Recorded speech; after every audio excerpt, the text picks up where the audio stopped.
Hey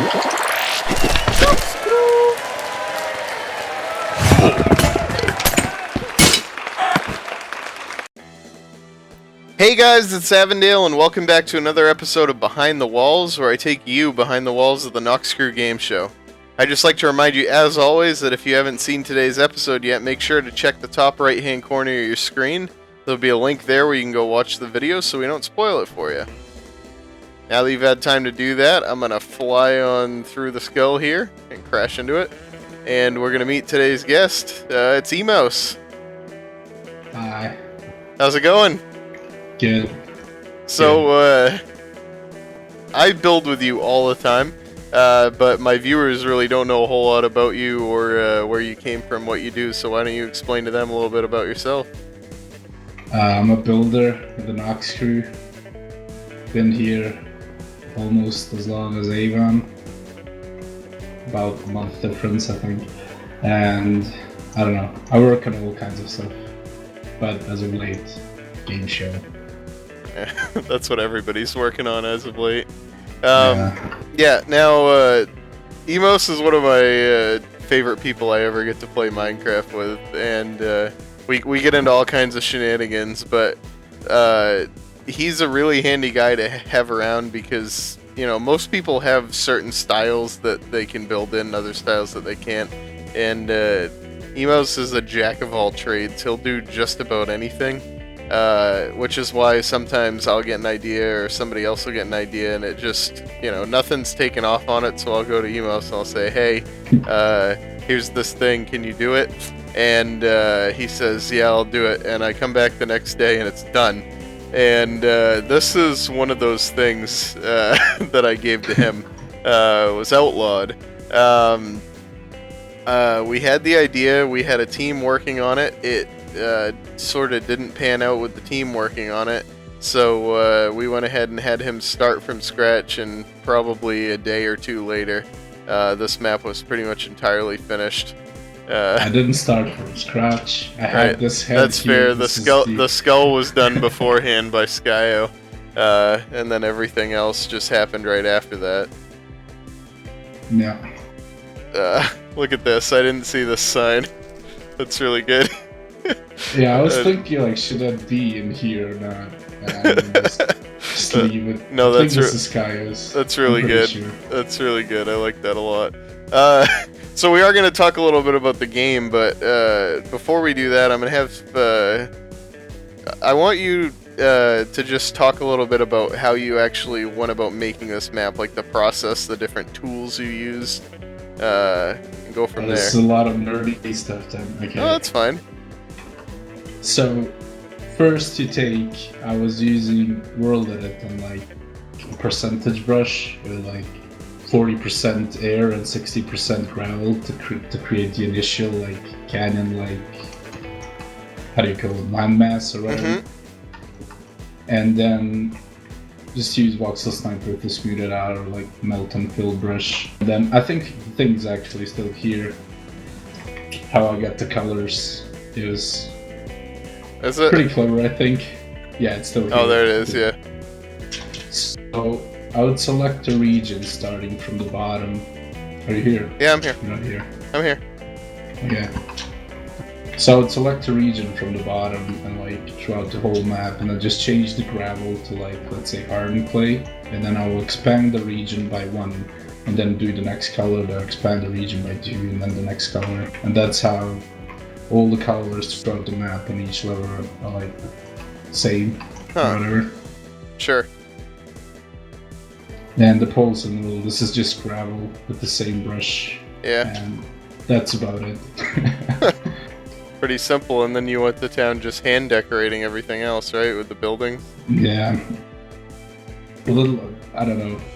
Mayan Hunt originally, like, we didn't say, but this was supposed to be called Mayan Hunt 2, but then it didn't look very Mayan-like, right. so we called Well, it started Outlawed. out, the code name was Mayan Hunt V2. We just knew that we wanted to do the same game, but instead of hiding, we wanted it to be a little bit more running and juking out tactics. So we came up with this idea instead.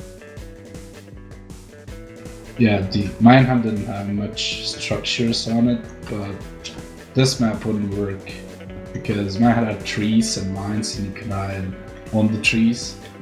Right. So I added these little huts, houses, or whatever. Yeah, and that's actually an interesting comparison to make. Is if you come back here and you look at what they're experiencing when they run out of the skull here, and we compare it to the way that Mayan Hunt worked. In Mayan Hunt, when they ran out the end of the little field there, they immediately ran into reeds, and they would disappear. Yeah. You could go, 10 blocks into the reeds, you were practically invisible.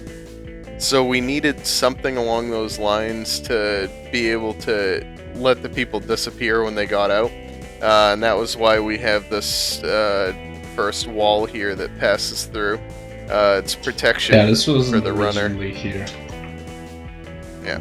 Yeah, the wall we put afterwards, I think. Yeah, we thought that was done. We had to add it in because we realized it was going to be an issue. Yeah. Good thing we picked up on it, though. Okay, so we've talked a little bit about how the map was made. Now I want to sort of move on to what happened on film night, because this game was actually a little bit more eventful than some of the other games, just due to what happened before it. So first of all, we let the teams explore out, right? We did the same thing in Mayan Hunt. We just wanted them to sort of run out around, get familiar with the level, so that way they weren't going into it blind, and it might make it a little bit more competitive. And so they were doing that, and I was over here in my redstone, and I realized that my Job commands, where he says his Job jokes, which are these 2 blocks here for yellow team's turn, and then the same on the other side for blue team's turn, I realized they were empty. And so I had to come up with some jokes on the spot, and I just sort of wanted to share where those jokes came from. I mentioned these in an earlier episode, actually. The first one was a long-running joke that we had about this game. When Nox recorded the Job voice for it, it sounded like this. Outlawed! Outlawed! Which sounds like he's either saying uplord or upload or uplaud or something. Something that definitely doesn't sound like outlawed. So I needed some inspiration for these jokes, so I decided I was going to go at him for that. Didn't it sound like I said uplord in the Decision Dome? I can't stop beating myself up over that. Just a way for a joke to sort of jaw back at him. And then the other thing that happened was he was explaining the huts that the people start out in over here. And the huts, they're meant to be Indian-type tents, which are obviously called teepees. And Nox decided he was going to call them tikis. So that was why I added this joke in as your fun fact for the day. And nobody knew that I did either one of those. And the tech chat was laughing pretty hard when those happened. However, I wasn't laughing quite as hard because we actually had a couple of nasty bugs at the beginning of this game. The first bug that we had was a result of I was trying to fix a different game that was on the grid for that day, and I had the timer up on the right hand side of the screen when I was trying to fix that, and the timer spawns itself when you do like this initial map setup here. And when it spawned itself like that, we had actually, you can see the game is already starting itself here, because we had it set up to automatically start. And when we had it set up on there, it was just, there was a random armor stand that was sitting on the ground. If I get one out real quick, I might be able to show what it did. Okay, right, so let's just say there was this random armor stand here. It did this to me on the sideboard when the game started. Basically, I was trying to use a armor stand as a memory cell for a different game, and I was trying to put the score on the timer because the timer was already going to be up for that game. I realized quickly after it was going to work, and I deleted the timer off the side of the screen, but I forgot to clear that out. So that was very unfortunate that happened. I was actually able to stop the game, though, by breaking one of these repeaters in here and wiping this timer off the board. So, right, I get this timer wiped off the board, right? Let's go ahead and just pretend it's off. Set display, sidebar. Okay, so it's gone. And the game goes ahead and starts again. And as soon as the timer started, because the team had crossed onto the tongue inside of the skull, the timer counted down to 0 minutes negative 59 seconds, and then stopped working. And that was due to an interesting bug that there was no... Well, it was unlucky that I didn't catch it beforehand. Let's just call it that. Basically, the timer that I use, which I may or may not have released the video that explains that yet, the timer can count in either direction, right? And so here it's showing you the timer. It's showing you it's in timer mode 1, right? Now there's two timer modes. There's 1 and there's -1. 1 counts up, which you need for this episode, and -1 counts down, which is bad when it's at 0 because then it goes negative. And basically what happened was this timer mode command here had an extra thing in here from my copy-paste document that said something along the lines of counts up, like that. And it was just sitting like that, so when it went to try to change the mode, it didn't work because it wasn't a legitimate command anymore. And I didn't catch that during testing of the game because the last time we had used the timer, when we were testing it, it was counting up as well, so it didn't mess it up. But this time it had counted down previously, which broke it. So that time we already had the runners out chasing them. Nothing had happened yet. They hadn't even got out of the skull. We had to call them back a second time, get them all back and reset, and then they were good to go, and it worked perfectly on the third time. But it's just kind of funny sometimes how you know, there's always going to be unexpected bugs that happen during filming, either due to oversights by myself or anybody else that's doing Redstone for us at the time, or just, you know, human error, random chance. You know, sometimes people do things that we don't think of and they can break our games. And a big thing that ensures that our film nights go smoothly is when we make sure that that we know what everything does, so if we have to fix something, we can fix it quickly. Okay, so now that we've got all the behind-the-scenes stuff out of the way, let's talk about what actually happened during the episode. So, we had the Ungentleman versus Grenade Train. Ungentleman is up in the series 1-0 after a ridiculous come-from-behind victory in Castle. And Grenade Train is trying to avoid defeat. So they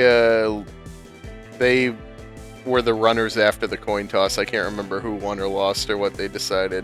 But the Ungentlemen go running out, and they're just trying to get 4 minutes. That's their goal, right? And so they run. They manage to make it entirely to the other side of the map, more or less completely unseen. And we've got some really good hiding spots. We've got one guy who's up in here who can really only get spotted by that back tunnel. We've got another guy who's up in a house somewhere, and then their third guy was like back to where... Was he right around in here? No, it wasn't there, was it? No. He was here. He was on the side of that cliff. Yeah. Yeah, this is the play. A really outrageous series of jumps. Like, to pull that off in pressure like that is just amazing. And like, sitting here, you know, it is rather open from that back part, but the way that they were positioned, there was no way he was going to get spotted until last, standing here.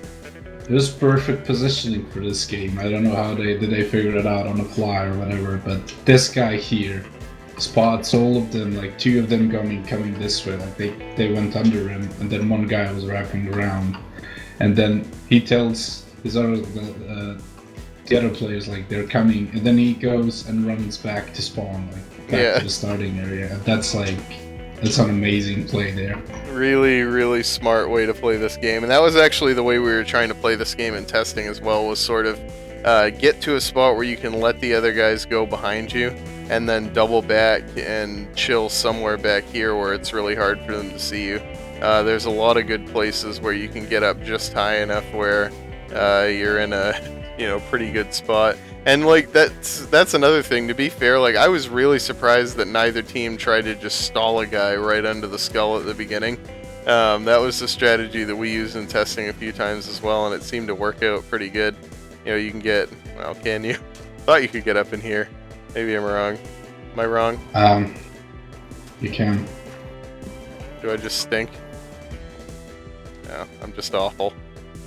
And, okay, maybe I'm not awful. Anyways, it was surprising they didn't carry out that strategy. Yeah, but it's also risky. Maybe, I don't know. They didn't check. Yeah, that was the thing, was they didn't look back. And speaking of that, Grenade Train gets to run second. They just have to clear 3 minutes and 44 seconds, I believe is the time to beat. And coming out of the skull, one of their team members got confused about which way he was going to go. Up king! Don't worry. No, you went the same way I did! Oh, he decided to turn around. Ven has made a very controversial decision. And totally And he's die. going to be having to run straight off the bat. He cannot hide now. And he gets cut off on the other side. Not looking good for Ven, as he's probably going to be the first one to get taken down. And arrows are flying up behind him, but Oakley B hits him into the water.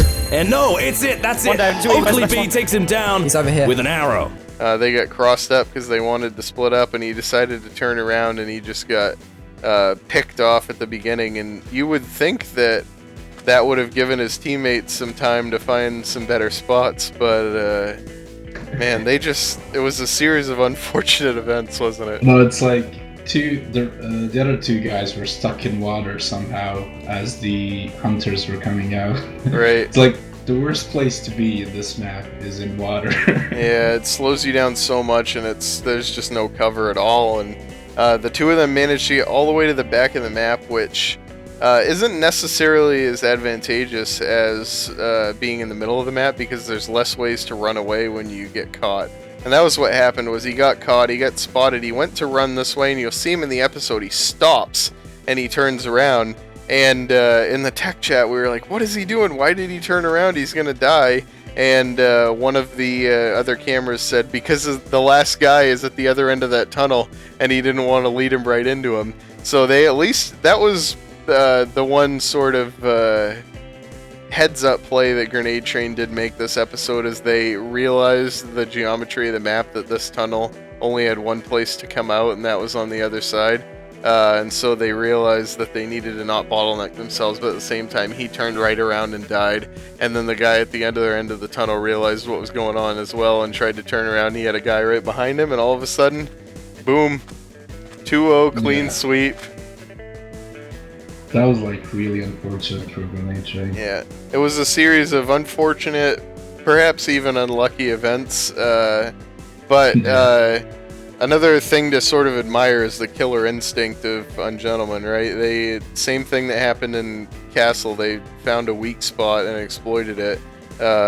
Same thing here. They had their opportunity, they didn't miss, and they really did use strong teamwork to bring down Grenade Train and put them through to the next round of the tournament. Yeah. Ungens were like insane, and it's like, I don't know. This play here was the highlight. Definitely one of my picks for top plays of the season so far. There were a lot of close matchups in the first round of the bracket. This was not one of them. It was, the first game had you on the edge of your seat, but this game was just absolutely no contest. It was bing, bang, boom, and done. Exciting, though, to see a team pull off a strategy like that as swiftly as they did. It was really fun to watch. Yeah. Okay, cool. So we've talked about the behind the scenes of this map, how it got made, and also how much fun it was to watch it on the night of.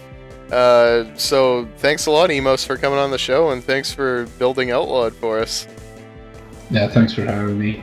Yeah, absolutely. I look forward to having you back on the show here in a couple weeks. We'll see. Yeah. Alrighty. So until next time, I've been Avondale. Thanks for watching. I understood all of that, by the way. Good. Timer this, I understand that. Yeah. Well, before we get back into it, scoreboard, players, reset. Oh my god, I have to type this. No, I'll be back in like 2 minutes when I'm done typing that number. E5, 4B5D. This is what I had to do that night to fix it, by the way. Well, I need to type the whole UUID manual or whatever. Yeah, because if I don't, it'll reset the rest of my scoreboard memory and screw everything else up. GG.